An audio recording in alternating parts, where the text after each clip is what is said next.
আজ 15ই আগস্ট শুক্রবার জানাবো আজকের বাছাই করা গুরুত্বপূর্ণ 25টি তাজা খবর। শুরুতেই দেখে নেব আজকের সংবাদ শিরোনাম। বিহারে এসআইআর আধার কার্ডও বৈধ, বাদ যাওয়া 65 লক্ষের নাম ওয়েবসাইটে প্রকাশে সুপ্রিম নির্দেশ কমিশনকে। কোনোভাবেই বাংলায় এসআইআর করা যাবে না, জবরদস্তি করার চেষ্টা করলে লোকসভা ভেঙে দিতে হবে। 1 মিনিটে পদত্যাগ করে দেব, বিস্ফোরক অভিষেক বন্দ্যোপাধ্যায়। ঘনিষ্ঠ মহলে যা বললেন শুনে চমকে উঠবেন, কি এমন হলো? অবৈধ বাংলাদেশি ধরপাকড় চলবে, জানিয়ে দিল সুপ্রিম কোর্ট। বাংলায় কথা বললে কি বাংলাদেশি, সুপ্রিম কোর্টে জনস্বার্থ মামলা, 10 রাজ্যকে নোটিশ। রোহিঙ্গাদের নাম অবশ্যই বাদ যাবে, ঝাড়গ্রাম থেকে মমতাকে কড়া বার্তা শুভেন্দুর। আজ থেকে টানা ছুটি, নবান্নের বিজ্ঞপ্তিতে মুখে হাসি সরকারি কর্মীদের, বন্ধ স্কুল কলেজ থেকে ব্যাংক। বাংলাদেশে দ্রুত নির্বাচন আটকাতে শর্তারোপ জামাত এনসিপির, বাড়ছে আশঙ্কা। বিজেপি ভোটে জিতলেই মাসে 5,000 টাকা ভাতা, প্রতিশ্রুতি শুভেন্দুর, কারা পাবেন? সুপ্রিম কোর্টে খুলল ইভিএম, গণনায় জিতে গেলেন পরাজিত প্রার্থী। ভোট চুরির অভিযোগের মধ্যে ভারত ছেড়ে যাননি প্রাক্তন নির্বাচন কমিশনার রাজীব কুমার, সামনে এলো আসল সত্যি। আরো 12 লক্ষ সবুজ সাথী সাইকেল করে দেওয়া হবে, জানালেন মুখ্যমন্ত্রী। মুখ্যমন্ত্রী মমতা বন্দ্যোপাধ্যায় বনাম নির্বাচন কমিশনের নজিরবিহীন সংঘাতে বলির পাঁঠা হয়ে গেলেন মুখ্য সচিব। তিরঙ্গা হাতে রাস্তায় শুভেন্দু, হিন্দুদের ঐক্যবদ্ধ হওয়ার ডাক বিরোধী দলনেতার। নাগরিক হওয়ার আগেই ভোটার সোনিয়া, বিজেপির অভিযোগ উড়িয়ে প্রমাণ দিল কংগ্রেস। আধার প্রমাণ্য নথি, নাম বাদ গেলে করা যাবে আবেদন, এসআইআর মামলায় বড় ঘোষণা সুপ্রিম কোর্টের। কোর্টে কারচুপি, রাহুল গান্ধীর অভিযোগ মোদী কি বারাণসীতে হেরে যাচ্ছিলেন, প্রশ্ন কংগ্রেসের। এসআইআর এ বাদ যাওয়া ভোটারদের নাম প্রকাশের সময়সীমা বেঁধে দিল শীর্ষ আদালত, বিরাট জয় মন্তব্য দেবাংশুর। নবান্ন অভিযান, অশোক দিনদার মামলায় স্থগিতাদেশ দিল না হাইকোর্ট। 21 তারিখের মধ্যে কার্যকর হবে, দিল্লিতে ইসির মুখোমুখি হয়ে যা বললেন বাংলার মুখ্য সচিব। পরবর্তী উপরাষ্ট্রপতি কে, বিজেপির তরফে 2টি নামের আলোচনা তুঙ্গে, একজন তো প্রবল দাবিদার। পরবর্তী উপরাষ্ট্রপতি কে, বিজেপির তরফে 2টি নামের আলোচনা তুঙ্গে, একজন তো প্রবল দাবিদার। সংসদে উপস্থিতির হার নিয়ে প্রশ্ন কল্যাণে নাম না করে খোঁচা পাঠানের। অভিষেকের ডায়মন্ড হারবার নিয়ে অনুরাগের ভুয়ো দাবি, তথ্য দিয়ে স্পষ্ট করল তৃণমূল। পুলিশ হোক আর নেতা হোক, গায়ে হাত তুললেই মারবো, ট্রাফিক পুলিশের কলার ধরে টানাটানি, গ্রেফতার একাধিক। প্রতিনিয়ত নিয়মিত সঠিক খবর পেতে আমাদের এই চ্যানেলকে সাবস্ক্রাইব করে আমাদের সঙ্গে থাকুন। এতক্ষণ শুনছিলেন সংবাদ শিরোনাম, এবার আসছি বিস্তারিত খবরে। সুপ্রিম কোর্টে এসআইআর মামলার শুনানিতে এবার নির্বাচন কমিশনকে কড়া নির্দেশ দিল সুপ্রিম কোর্ট। বিহারে ভোটার তালিকা থেকে 65 লক্ষ নাম বাদ যাওয়ার ঘটনায় এবার যাদের নাম বাদ পড়েছে তাদের নাম ওয়েবসাইটে মঙ্গলবারের মধ্যে প্রকাশ করার নির্দেশ দিয়েছে সুপ্রিম কোর্ট। বৃহস্পতিবার বিচারপতি সূর্যকান্ত জয়মাল্য বাগচি ডিভিশন বেঞ্চ জানিয়েছে, বাদ পড়ার কারণ জানাতে হবে নির্বাচন কমিশনকে। আজ শুক্রবার মামলা শুনব, নির্দেশ সুপ্রিম কোর্টের। এর পাশাপাশি আধার কার্ডও যে গ্রহণ করা হবে সেটা নিয়ে আলাদা করে বিজ্ঞপ্তি দিন কমিশনকে নির্দেশ আদালতের। ভোটার তালিকায় সংশোধন এবার নথি হিসেবে যুক্ত হচ্ছে আধার কার্ড। 11টি নথির সঙ্গে ভোটার তালিকায় বিশেষ সংশোধনে এবার বৈধ আধার কার্ড, জানালো সুপ্রিম কোর্ট। এদিন সওয়াল জবাবের সময় বিচারপতি জয়মাল্য বাগচির প্রশ্ন, স্বচ্ছতা ভোটারদের মধ্যে আস্থা বাড়াবে। আপনারা কেন বাদ যাওয়া ভোটারদের নাম কারণ সহ ওয়েবসাইটে প্রকাশ করছেন না? তাহলে তারা উপযুক্ত পদক্ষেপ গ্রহণ করতে পারবে। দেশের শীর্ষ আদালতে কমিশনের তরফে বলা হয়, রাজ্য সরকারের ওয়েবসাইট আমরা ব্যবহার করতে পারবো না। যদিও কমিশনের তরফে সওয়াল বলেন, আমরা খসড়া তালিকা আপলোড করেছি, সেখানে সবার নাম আছে। কমিশনের তরফে এও বলা হয়, 2025 সালের তালিকা থেকে কারো নাম বাদ দেওয়া হয়নি। চূড়ান্ত তালিকা প্রস্তুত হলে তবেই আগের তালিকায় পরিবর্তন আনা হবে। এদিন সুপ্রিম কোর্টের মন্তব্য, আপনাদের নোটিশে মৃত বা পরিযায়ী আলাদা করে উল্লেখ করুন। আর যারা এখনো নথি জমা করেননি তারা আধার কার্ড বা ভোটার ভোটার কার্ড জমা করতে পারেন। যাদের নাম বাদ পড়েছে তাদের নাম ওয়েবসাইটে মঙ্গলবারের মধ্যে প্রকাশ করুন। বাদ পড়ার কারণ জানাতে হবে। আগামী শুক্রবার মামলা শুনবো।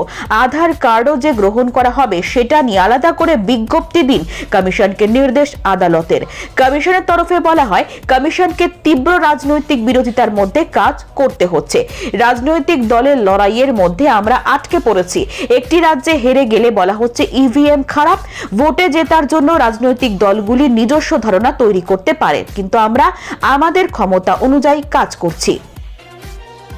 বৃহস্পতিবার ঘনিষ্ঠ মহলে অভিষেকের স্পষ্ট মন্তব্য, বিজেপি লিখিতভাবে দিক, ওদের সব সাংসদরা পদত্যাগ করবে, আমি 1 মিনিটে পদত্যাগ করে দেব। আমরা বলতে পারছি কারণ আমাদের ভয় নেই। যতবার নির্বাচন করাক, ভোটার তালিকা সংশোধনের নামে বৈধ ভোটারদের নাম বাদ দেওয়ার চেষ্টা করলে পথে নামবে মানুষ। মানুষ পথে নামলে জোর করে কিছু চাপিয়ে দেওয়া যাবে না। সূত্রের খবর, তৃণমূল শীর্ষ নেতৃত্বের বক্তব্য স্পষ্ট, রাজ্যে কোনোভাবে এসআইআর করতে দেওয়া হবে না। রাজ্যে এসআইআর যদি করাতেই হয় তাহলে কয়েকটা শর্ত মেনে তবেই করাতে হবে। ঘনিষ্ঠ মহলে স্পষ্ট বার্তা দিয়েছেন অভিষেক বন্দ্যোপাধ্যায়। শর্তগুলি কি কি? শর্তগুলি হলো, শুধু নির্বাচন আসন্ন এমন রাজ্য নয়, একসঙ্গে সব রাজ্যে এসআইআর করতে হবে। ভোটার তালিকা ডিজিটাইজড করতে হবে। ভোটার তালিকায় ত্রুটি ছিল বলেই যদি এসআইআর করতে হয় তাহলে সবার আগে পূর্ববর্তী ইসিআই রাজীব কুমারের বিরুদ্ধে এফআইআর করে গ্রেফতার করতে হবে। এরপরেও যদি জোর জবরদস্তি এসআইআর করতে হয় তাহলে লোকসভা ভেঙে দিতে হবে। তৃণমূলের শীর্ষ নেতৃত্বের বক্তব্য, কোনো মতেই বাংলায় এসআইআর করতে দেওয়া হবে না। এসআইআর করতে হলে কয়েকটি শর্ত মানতে হবে কমিশনকে। সুপ্রিম কোর্ট সারা দেশে অবৈধ বাংলাদেশি অনুপ্রবেশকারীদের বিরুদ্ধে চলা অভিযানে কোনো স্থগিতাদেশ দিতে অস্বীকার করেছে। আদালত জানিয়েছে, বাস্তব পরিস্থিতি না জেনে এমন কোনো একতরফা আদেশ দেওয়া সম্ভব নয়। বিচারপতি সূর্যকান্তর শুনানিতে প্রশ্ন তোলেন, যদি কোনো অনুপ্রবেশকারী অবৈধভাবে বিচারপতি সূর্যকান্ত শুনানিতে প্রশ্ন তোলেন, যদি কোনো অনুপ্রবেশকারী অবৈধভাবে প্রবেশ করে তবে কি হবে? তাদের আটক না করলে তারা অদৃশ্য হয়ে যাবে। আদালতের মতে, সরকারের অবস্থান স্পষ্ট না হওয়া পর্যন্ত বাংলাদেশি অনুপ্রবেশকারীদের আটক ও নির্বাসন প্রক্রিয়া বন্ধ হবে না।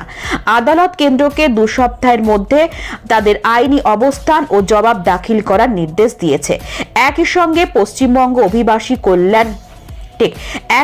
পশ্চিমবঙ্গ অভিবাসী শ্রমিক কল্যাণ বোর্ডের আবেদনের ভিত্তিতে সমস্ত রাজ্যকে নোটিশ পাঠানো হয়েছে। বোর্ডের আবেদনে অভিযোগ করা হয়েছে, অবৈধ অনুপ্রবেশকারী সন্দেহে সারা দেশে বাংলাভাষী মানুষদের আটক করছে পুলিশ। এমনকি অনেক ক্ষেত্রে দেখা গিয়েছে আটককৃতরা পরে ভারতীয় নাগরিক হিসেবে প্রমাণিত হয়েছেন। কিছু ক্ষেত্রে ভুলবশত বাংলাদেশে পাঠানো ভারতীয় নাগরিকদের ফেরত আনা হয়েছে। লোকসভা নির্বাচনে বিজেপি সরকার জাল ভোটারের মাধ্যমে জয়ী হয়েছে বলে গত 1 মাস ধরে লাগাতার অভিযোগ করে চলেছেন কংগ্রেস নেতা রাহুল গান্ধী। তিনি এটিকে ভোট চুরি আখ্যা দিয়ে শুধু বিজেপি নয়, কেন্দ্রীয় নির্বাচন কমিশনের ভূমিকা নিয়েও প্রশ্ন তুলেছেন। নিজের দাবির সপক্ষে তিনি একাধিক তথ্য প্রমাণও পেশ করেছেন। রাহুল গান্ধীর এই ভোট চুরির অভিযোগকে সমর্থন জানাচ্ছে সমগ্র ইন্ডিয়া জোট।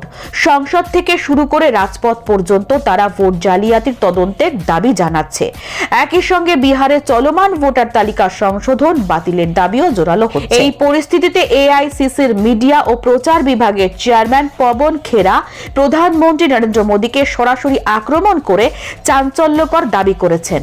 খেরা বলেছেন, যদি বিজেপির কাছে ইলেকট্রনিক ডেটা থাকে তাহলে আমাদেরও বারাণসীর ভোটার তালিকার পেন ড্রাইভ চাই।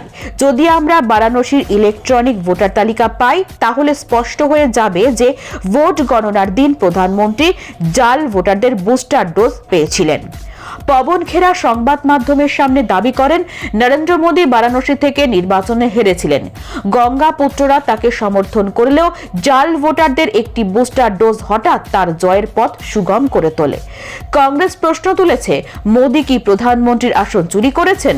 পবন খেরা আরো বলেছেন, যদি আমরা বারাণসীর ইলেকট্রনিক ভোটার তালিকা পাই তাহলে আমরা প্রমাণ করে দেব যে নরেন্দ্র মোদী প্রধানমন্ত্রীর আসন চুরি করে দখল করেছেন। বিজেপি বলছে রাহুল গান্ধীর দেশের প্রতিষ্ঠানগুলোর উপর আস্থা নেই, কিন্তু গতকাল কি অনুরাগ ঠাকুর প্রতিষ্ঠানগুলোর উপর আস্থা দেখিয়েছিলেন? প্রশ্ন তুলছে খাগড়ে। 2026-এর বিধানসভা নির্বাচন ঘিরে বড় প্রতিশ্রুতি দিলেন বিরোধী দলনেতা শুভেন্দু অধিকারী। বিজেপি ক্ষমতা এলে 5,000 টাকা করে ভাতা দেওয়া হবে বলে প্রতিশ্রুতি দিয়েছেন শুভেন্দু। 2026 সালের বিধানসভা নির্বাচন ঘিরে বুধবার কাঁচরাপাড়ায় বিজেপির কন্যা বাঁচাও মিছিলে অংশ নেন বিরোধী দলনেতা শুভেন্দু অধিকারী। মিছিলের শেষে জনসভায় দাঁড়িয়ে তিনি ঘোষণা করেন, বাংলায় ক্ষমতা এলে বিজেপি দলের শহীদ পরিবারগুলির দায়িত্ব নেবে। এছাড়াও রাজনৈতিক আন্দোলনে জেলে যাওয়া নেতা কর্মীদের মাসে 5,000 টাকা করে ভাতা দেওয়া হবে। শুভেন্দুর কথায়, তৃণমূল সরকার যাদের মিথ্যা মামলায় জেলে পাঠিয়েছে তাদের প্রতি অন্যায় হয়েছে। আমরা ক্ষমতায় এলে মাসিক সংগ্রামী ভাতা দিয়ে সেই অবিচারের প্রতিকার করব। শহীদ পরিবারদের পাশে দাঁড়ানো আমাদের নৈতিক দায়িত্ব। তিনি আরো বলেন, শুধু পরিবর্তন নয়, বদল হবে। যারা অন্যায় করেছে সুদে আসলে সব ফেরত দিতে হবে শাসক দলকে। বাংলাদেশি সন্দেহে বিভিন্ন রাজ্যে বাংলাভাষী পরিযায়ী শ্রমিকদের হেনস্থার অভিযোগে জনস্বার্থ মামলা দায়ের হয়েছে সুপ্রিম কোর্টে। বৃহস্পতিবার বিচারপতি সূর্যকান্ত ও বিচারপতি জয়মাল্য বাগচির ডিভিশন বেঞ্চে মামলাটির শুনানি হয়। সুপ্রিম কোর্ট জানায়, এই বিষয়ে ওড়িশা, রাজস্থান, মহারাষ্ট্র, বিহার, উত্তরপ্রদেশ, ছত্তিশগড়, হরিয়ানা, দিল্লি ও পশ্চিমবঙ্গের সরকারকে নোটিশ পাঠানো হয়েছে এবং তাদের কাছ থেকে উত্তর চাওয়া হয়েছে। সেই উত্তর পাওয়ার আগে আদালত কোনো অন্তর্বর্তী নির্দেশ দিতে নারাজ। বেঞ্চের মতে, এমন নির্দেশ দেওয়া হলে তা সীমান্ত পার করে অবৈধভাবে প্রবেশ করা ব্যক্তিদের ফেরত পাঠানোর প্রক্রিয়ায় প্রভাব ফেলতে পারে। উল্লেখ্য, এই মামলায় শীর্ষ আদালত মোট 10 রাজ্যের কাছে হলফনামা চেয়েছে।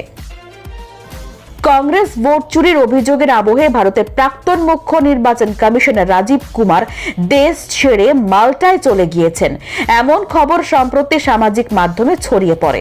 কিন্তু একাধিক সংবাদ সংস্থা ও রাজীব কুমারের ঘনিষ্ঠ সূত্রের দাবি, এই খবর সম্পূর্ণ ভিত্তিহীন। তিনি ভারতেই আছেন। 2024 সালের লোকসভা নির্বাচন পরিচালনার পর ফেব্রুয়ারি মাসে রাজীব কুমার তার মেয়াদ শেষ করেন। এরপর থেকেই কংগ্রেস নেতা রাহুল গান্ধী সহ বিরোধী দলের নেতারা এই নির্বাচনে কারচুপির অভিযোগ তোলেন, যা রাজীব কুমারকে আলোচনার কেন্দ্রবিন্দুতে নিয়ে আসে। সামাজিক যোগাযোগ মাধ্যম এক্স হ্যান্ডেলে কিছু ব্যবহারকারী দাবি করেন, রাজীব কুমার নাকি মাল্টা স্থায়ীভাবে বসবাস করেছেন এবং সেখানকার নাগরিকত্ব গ্রহণ করেছেন। এই গুজব দ্রুত ছড়িয়ে পড়লে অনেকেই প্রশ্ন তোলেন, রাহুল গান্ধীর ভোট চুরির অভিযোগের কারণেই কি তিনি দেশ ছেড়েছেন?